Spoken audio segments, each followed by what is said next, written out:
A statement on Thursday accusing the government of a sinister plan to arrest the former deputy president upon his arrival.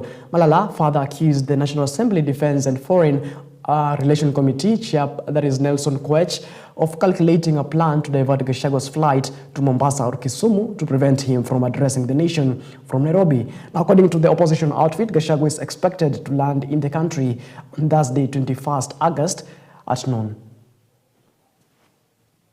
While our party leader was abroad, forging a path for democracy renewal, the regime was hatching a dangerous and cold-blooded plot. Deputy President Kithure Kindiki and Interior Minister One Kipchumba Murkomen have shamelessly issued public threats to arrest His Excellency Rigathi Gachagua upon his arrival. Intelligence reaching us points to a scheme so evil, so cowardly, that it chills the soul. Their intent is to subject our party leader to slow and silent assassination by poisoning, the very same cruel method once inflicted on the late Kenneth Matiba while in state custody. This is not hearsay. It is a deliberate plot to silence the voice of the people of Kenya by physically destroying its leadership. The travel plans of innocent passengers, but also risk damaging Kenya's foreign relations. Our message is simple. We will not be intimidated. If they divert the plane, our supporters in Kisumu and Mombasa will turn those airports into oceans of DCP colors and defiance. I urge all the DCP supporters and Kenyans yearning for change to turn up in large numbers at the Jomo Kenyatta International Airport to welcome our beloved party leader. Your presence is your power. Your numbers are your shield. Your unity is our victory. All right, still matters politics. President William Ruto has hauled his critics to prepare to face him in the 2027 general elections, saying his track record will speak for itself. Speaking while in Migori County, President William Ruto says his administration has laid down people-centered development projects, saying the next election will not be won by sloganeering. Now, Cabinet Secretaries John Mbadi and Opiyo Wandayi defended the broad-based government, affirming that they will back him up come 2027. Sasa the only government that has done something in Migori County ni serikali ya ukoloni na serikali ya William Ruto. Serikali ingine yote tuliona kwa view sasa. Kuna kitu tuliona hapa. So if we continue like this, and I can tell you, mimi ni kiongozi ya bunge, minority leader, na pia ni kiongozi katika chama. Tuliketi chini kama viongozi ya chama katika Central Committee ya chama ambayo inaongozwa na baba Raila Amolo Odinga. And we have resolved that we are supporting the broad-based government. Now you have this key kwa mkono yako. Sasa tunaambiwa ati someone can come and grab it from you and give it to us. Now mimi ninajiuliza, when you had it in your hand ukapeleka kwa William Ruto, sasa unataka kugrab kutoka kwake. How will that work? Your Excellency, what I'm saying in a nutshell, you have shown us a different friendship. Your Excellency, you have given me opportunity to travel across the country. And I can report to you that this country is a witness in totality to your transformational leadership. And this country is going to reward you handsomely. And I am proud that when the time comes for them to reward you, this community, this region, this area is going to reward you alongside them, Your Excellency. Munajua mimi ni mfanyikazi wa wananchi wa Kenya. Na mimi nilisema tutabadilisha siasa ya Kenya. Siasa ya Kenya isiwe siasa ambayo haina mpango. Kiongozi, MCA, mbunge, gavana, senator, rais anachaguliwa kwa sababu hako na mpango. Kama hana mpango, hakosi kuchaguliwa hata kuongoza kettle dip. Na ndio mnaona watu wengi wamechanganyikiwa Kenya hii kwa sababu ni watu hawana mpango. Na sasa mambo imebadilika Kenya. Right, at the same time, former Prime Minister Raila Odinga has sustained his push to have members of parliament surrender the National Government Constituency Development Fund, that is the NGCDF, to the counties. Speaking at the 9th Devolution Conference in Homa Bay County, Odinga has called on the national government to release all functions of the counties to the devolved unit as per the constitution. He also insisted that the road maintenance levy should be managed by counties to ensure road construction is responsive to local needs. Even as county and national governments cooperate, there must be more clarity on roles and responsibilities. Some confusion is beginning to creep in, and accountability risks being lost in the process. We must continue demanding that counties be granted full control over all devolved functions. But we must also demand to see what difference the counties are making in increased devolved resources and functions. At the same time, we need to bring more areas into the devolution fold.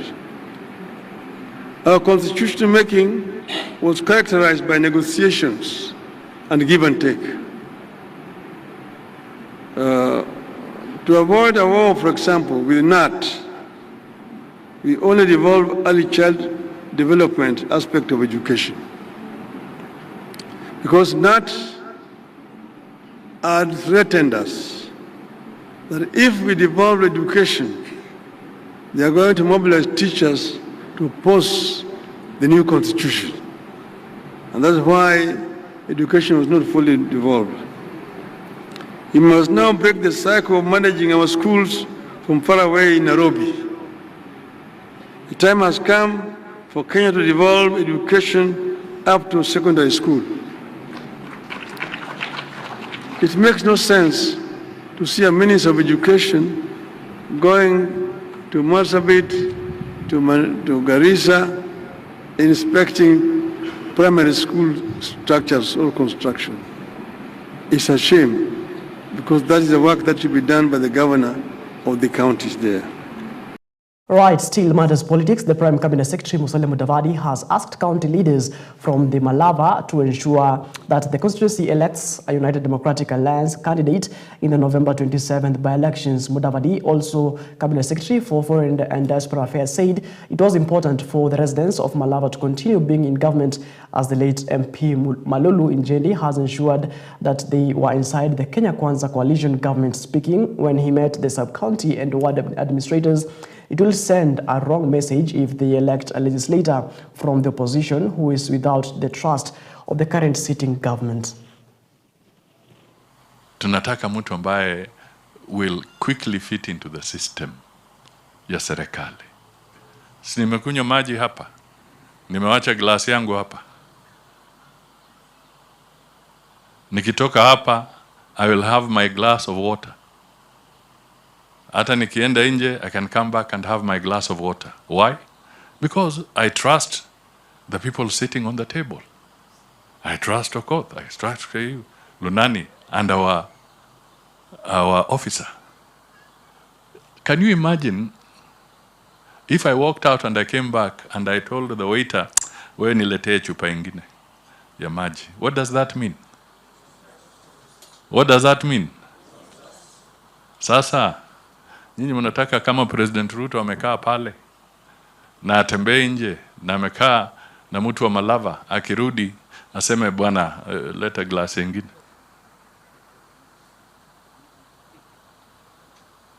Mulete mtu ambaye hata President Ruto akitembea nje kuchukua simu na arudi ajue kwamba with the Malava MP his glass is safe.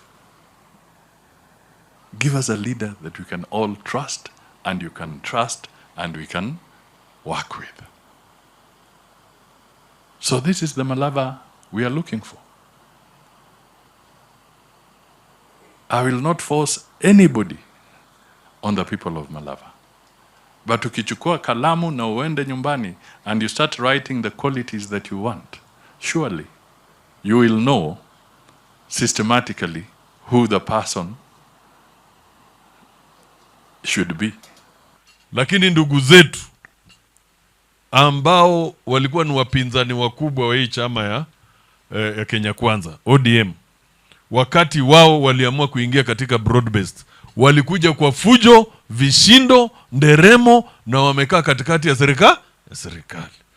Sasa kama Raila ndiye alikuwa anapingana na Mheshimiwa Ruto, na yeye amekuja ndani ya hiyo serikali, na watu wake wameingia ndani ya hiyo serikali, wewe mtu wa mkoa wa Magharibi, mbona bado unafikiria mara mbili?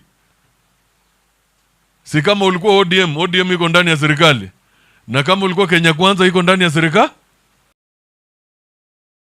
Right, moving on to the corridors of justice. Chief Justice Martha Koome has assured the country that the judiciary will stand on the zero-tolerance policy against corruption. Koome was speaking at the Law Society annual conference in Diani, where she addressed the legal minds. Koome called on judicial officers and judges to avoid granting unnecessary adjournments and advocates to the ready proceed the hirings as scheduled. Now, the LSK President Faith Odhiambo on her part called for a right to fair trial and rights to arrested persons as well as patients, the principle of anticipatory bail.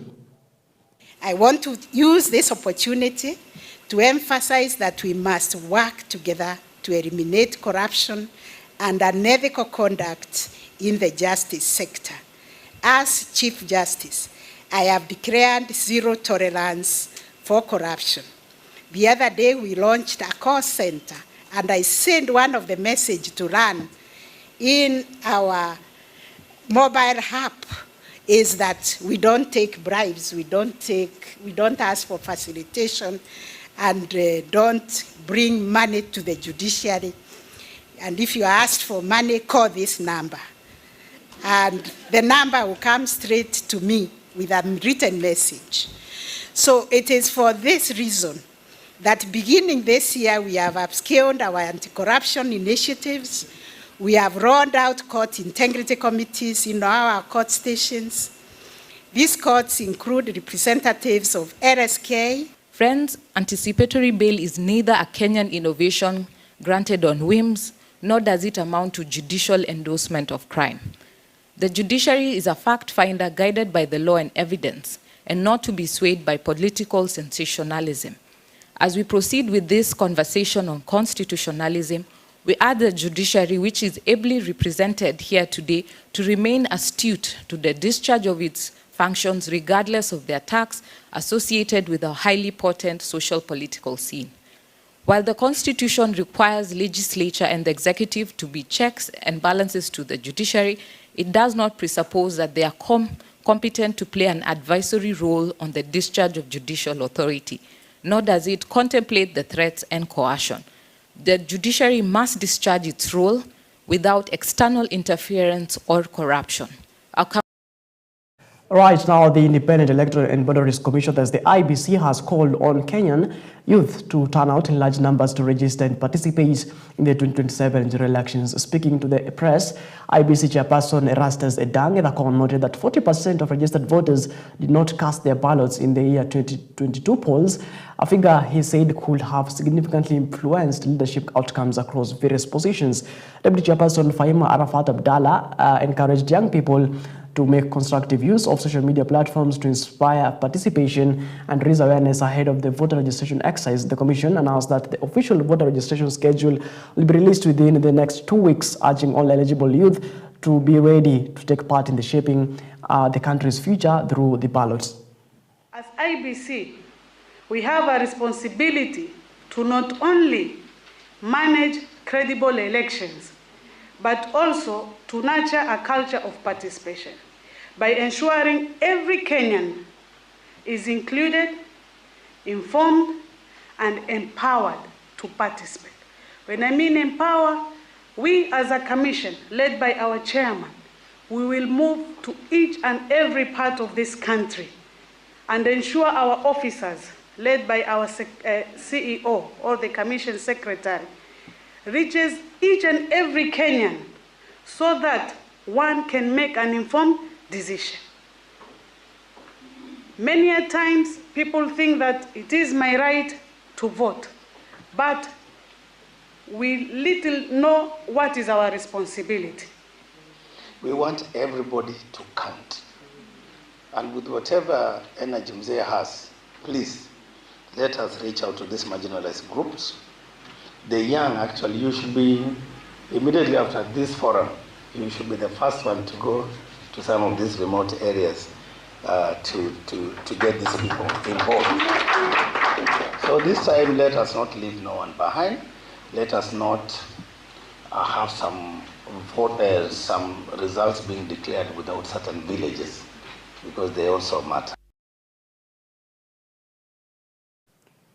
Now, the national government has allocated more than 230 million shillings to compensate more than 1,300 former workers of the Pan Paper factory. Speaking to journalists after visiting the Rye Paper factory in Webuye, the Principal Secretary in the Ministry of Trade and Industry, Dr. Juma Mukwana, said that the government has allocated 230 million Kenya shillings to compensate more than 1,300 former workers who lost their jobs after the factory began to flutter and later privatized. Now, the statement was echoed by Webuye East Member of Parliament Martin Pipala, who called for the committee that will oversee the process of verifying the vital documents to the former workers to be conducted transparently so that there are no complaints after the compensation. We have followed this money from the time Pan Paper fell up to date. Maisha hii imekuwa ngumu, watoto wengine hawajaenda shule, wengine mapipi zao wametoroka, watu wako mapweke, but now we are hoping the families will come together. So we are grateful to get this money. Familia simeumia, kusema tu ukweli. Nyumba zimesambaratika. Kuna wamama wenye wazee wenye walikufa kwa sababu ya kukosa. Unajua wazee ndio wanakuwa na stress mingi. Sasa katika hali ya kuishi, wengi wamekufa, wamewacha familia mama hawezi kujimudu. Na serikali imesema kwamba hizo pesa zitalipwa kwa account ya mtu. Haitaletwa na kikapu alafu mimi nianze kugawa. Nikiona sura yako na kupatia kidogo, nikiona sura yako ni mzuri na kupatia mingi. Hapana. So tuko hapa kuashua ya kwamba ile raw material ambayo walikuwa nayo shida, saa hii hiyo sio shida tena. So kutoka 2018 February mpaka juzi ilikuwa kuna uwezo ya kuingia kwa Kenya Forest Service kulete miti. So kila mtu anasema Raya amechukua factory aitengeneze karatasi. Karibu 3 hapo nyuma, leo tuko hapa kutangaza kama serikali that the government has allocated money to compensate and pay former employees wa Pan Paper. Ndio mimi tukiwa hapa ni kuomba 2 PS. One, we must ensure kwamba this process is open, this process is transparent, and this process is made, everybody is made aware. And that's why lazima Mheshimiwa PS. 37 minutes past the top of the hour. We're taking a short breather here on The Drift, but we'll be back in just a bit.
All right, welcome back. You're watching The Drift. This is Newspaper Review. My name is Martin Masharia. Let's take a look on the dailies today. I will tell you what exactly the newspapers are saying. And today, this particular morning, I'm having the Star newspaper, dated today, the 15th day of August 2025, the Daily Nation, and of course, the Standard newspaper, dated today, the August of 15th, 2025. Now, let's kickstart with the Star newspaper. Top story on the Star says rebels in courts vow to snap Ruto. Raila joint meet with MPs. Now that's a top story on the Star newspaper today. The story is actually on page 6 of the Star newspaper. Let's take a look at that particular story on page 6 of the Star newspaper. And President William Ruto and ODM party leader Raila Odinga will on Monday preside over the first ever joint parliamentary group meeting and unprecedented political convergence involving a looming 2027 deal. Now, the State House meeting is expected to bring MPs from ODM and the Kenya Kwanza coalition under one roof. Now, the two leaders are hoping to rally lawmakers behind the common legislative agenda. It comes just days after President William Ruto agreed to compensate victims of police brutality, and the appointed a joint team to oversee the implementation. But the meeting is as historic as it may be, it already under siege. Now, factions of rebel MPs from both the camps have vowed to boycott it, dismissing the agreement as a betrayal of their political ideas. Kitutu Chache, Member of Parliament, rather Kitutu Chache South, Member of Parliament, that is Anthony Kibagendi, who has drifted politically towards the former Interior Cabinet Secretary Fred Matiang'i, dismissed the gathering as a broad-based affair. Now, the ODM, from the ODM side, the Embakasi East Member of Parliament Babu Owino says the venue compromises of parliamentary independence. Saboti Member of Parliament Caleb Amisi said the president is not his party leader. He said the meeting should have been held at ODM headquarters, Chungu House. Now, their defiance adds to a growing list of dissenters, including allies of former Deputy President Rigathi Gachagua, who accused President William Ruto's administration of sidelining them politically. Gatanga Member of Parliament, that is Eddie Moiro, termed the joint parliamentary group meeting to plan 2027, or rather Ruto's 2027 re-election. The MPs, however, claimed that they have been unfairly kicked out of influential parliamentary committees and ejected from official WhatsApp groups, a move they say has designed to humiliate and weaken their influence. I don't know what's your take on this. Of course, President William Ruto and of course ODM party leader Raila Odinga will have a joint meeting with members of parliament in State House on Monday. Of course, we shall be keeping tabs with that and shall bringing you real-time news updates in regards to that. Starting getting us are in regards to that particular matter through our SMS line 23059, and you can also send us your SMS through our social media handles, that is on Facebook at TV, or rather EBN TV. Kenya now, moving on, still on the Star newspaper, jackpot couple, we had to change for numbers. Now, Boniface Kamau was unveiled as a jackpot winner on Wednesday. He was already tired of answering his phone calls. Now he says, and I quote, "Now the phone rings endlessly until it is out of charge. We had to change our numbers. It has been weeks since Kamau won 424,660,616, the largest SportPesa mega jackpot in Kenya's history.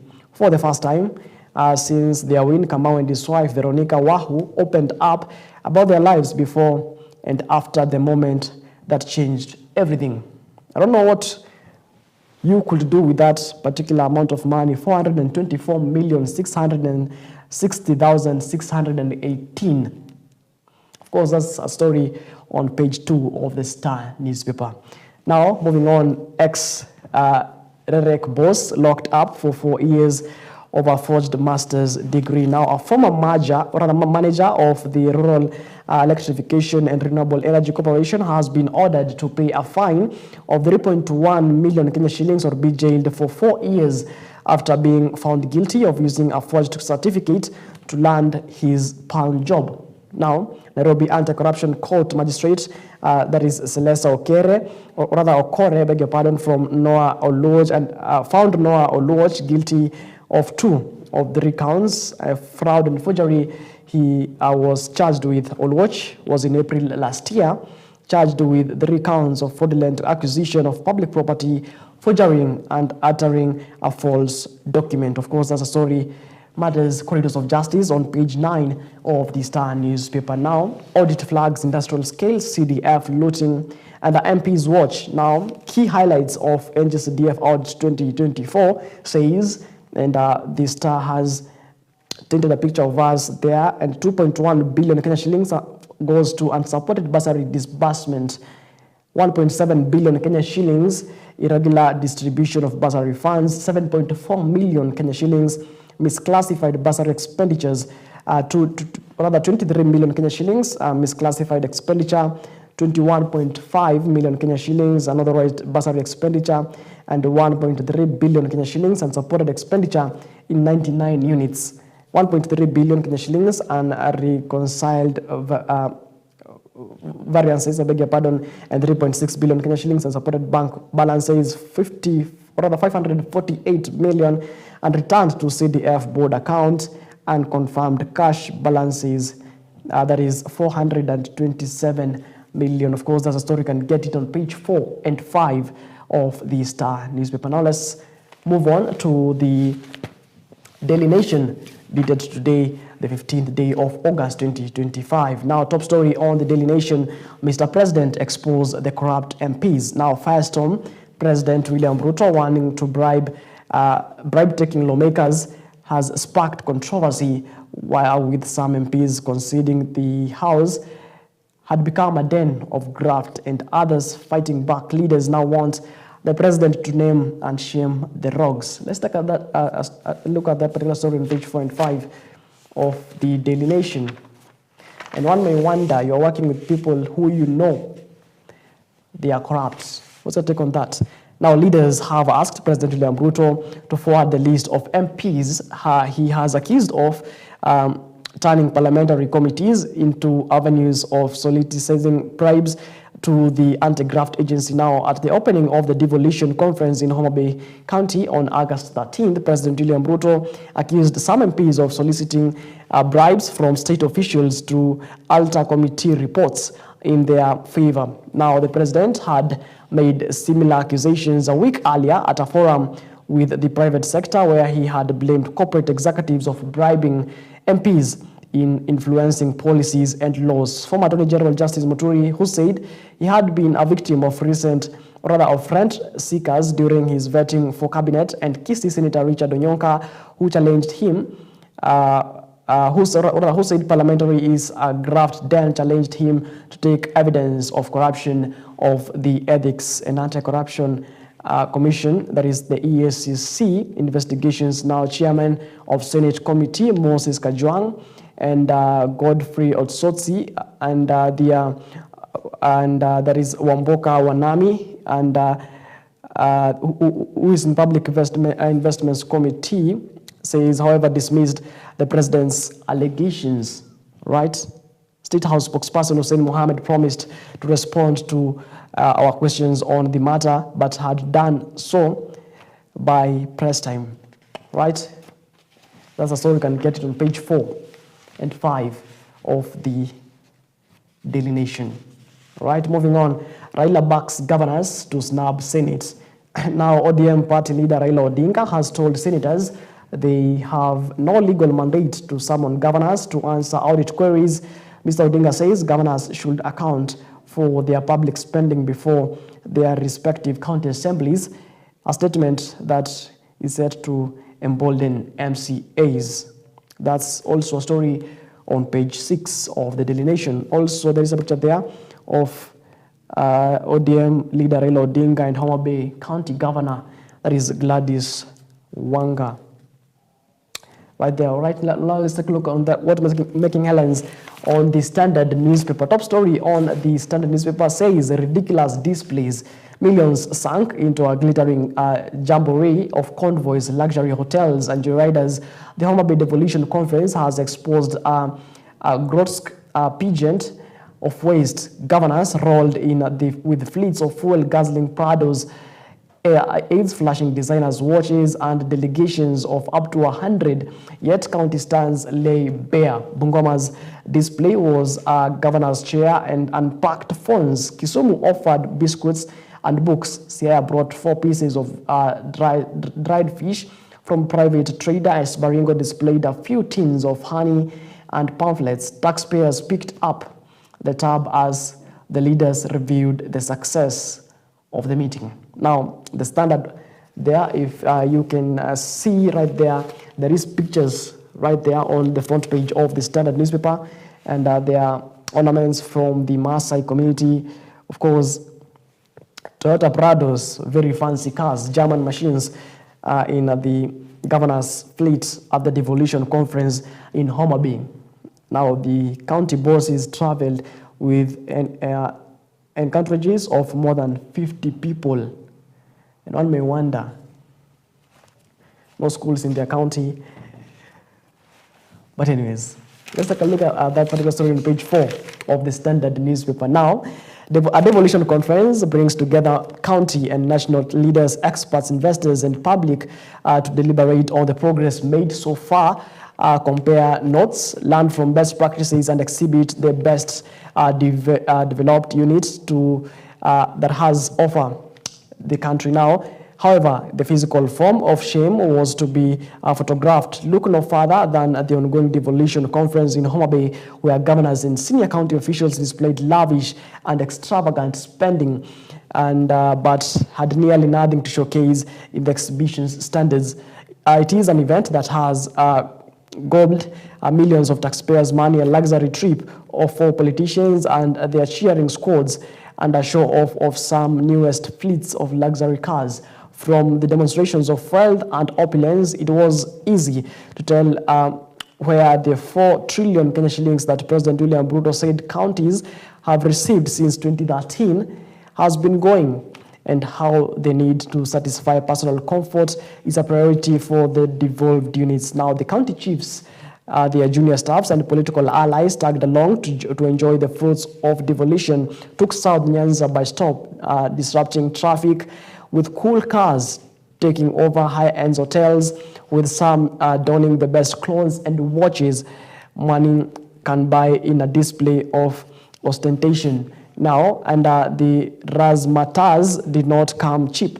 For registration, continues spent 20,000 for each member of their team, and to attend the feat. Now, the Standard established that nearly all the county governments traveled with delegations of between 30 and 100 personnel, including exhibitors picked from their businesses to display their items in the county standards and funded by the devolved units. Now, the Standard is also established that all the 47 counties spent a fortune running into millions to plan and attend the feat, drawing daily huge allowances between 5,000 Kenya shillings for the lowest and ranked officials more than 70,000 Kenya shillings for the executives.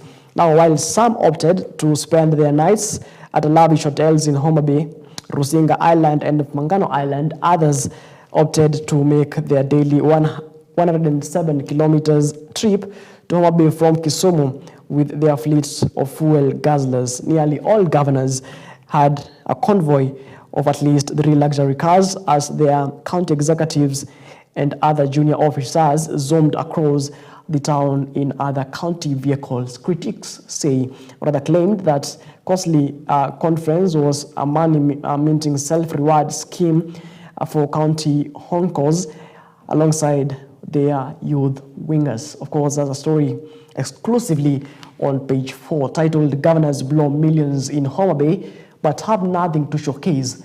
That's a story on page 4 of the Standard newspaper, just in case you want to take a look at that particular story.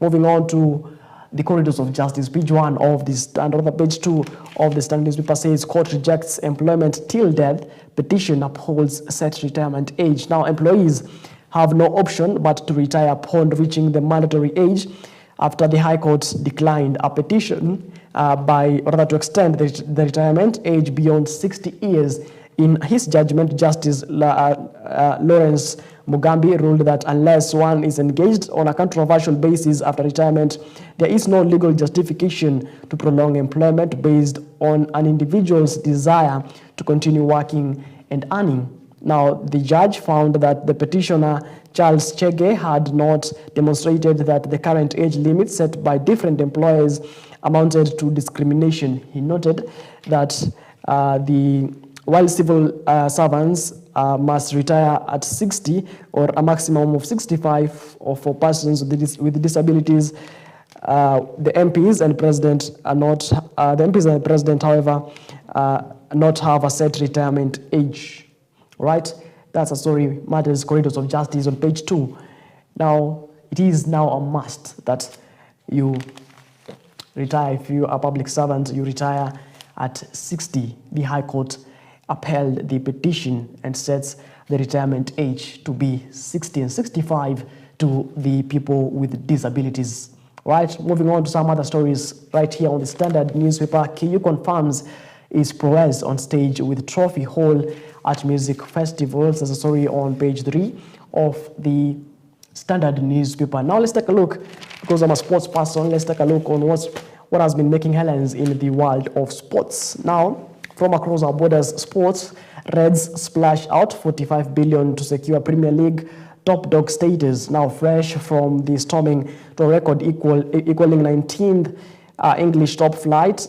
Liverpool have not held back in transformation in arena slots scored in pursuit of the era of Premier League dominance. On top of the retaining veteran stars Virgil van and Mohamed Salah, the new contracts, Reds have splashed out 45.2 billion Kenya shillings, that is $350 million, and reportedly far from finished in the transfer market. Right, let's take a look on what's making headlines on sports on the and on the Star newspaper. Now yearning for more, Kenya Bank on Ogam's firepower to decisive encounter against Zambia. Now long after City stars Ryan Ogam can already hear the match notes in commentary or cheers in the pounding of his own heart. Kasarani is still sleeping, yet to him the stadiums breathe in warm on the wind, carrying the promise of a battle where heroes are made and dreams are carved in green and red. Of course, congratulations, of course, to the Kenya's Harambee Stars for their stellar performance in the CHAN 2024. Now, you will remember that CAF issued guidelines in regards to breaches that they say Kenya had violated. Now, the CAF issued guidelines that in the coming matches, that is on Sunday, that is will be held in Kasarani, of course, limited the fans' seating capacity to 27,048 seater Moi International Sports Center. Now we'll have 27,000. That is almost a half of the stadium. And of course, on the Kenya's part, said they will tighten the security on their end. Of course, we shall be keeping tabs with these CHAN sporting actions, CHAN 2024, and shall be bringing you real-time news updates as they unfold. It is exactly 8 a.m. My name is Martin Mashere. We're taking a short breather, but when we come back, we're having a conversation with persons in the modeling industry, just trying to take a look on what's making headlines, or rather, what's what's up in the modeling industry. Is it paying and what's not? My name is Martin Mashere. Don't go too far.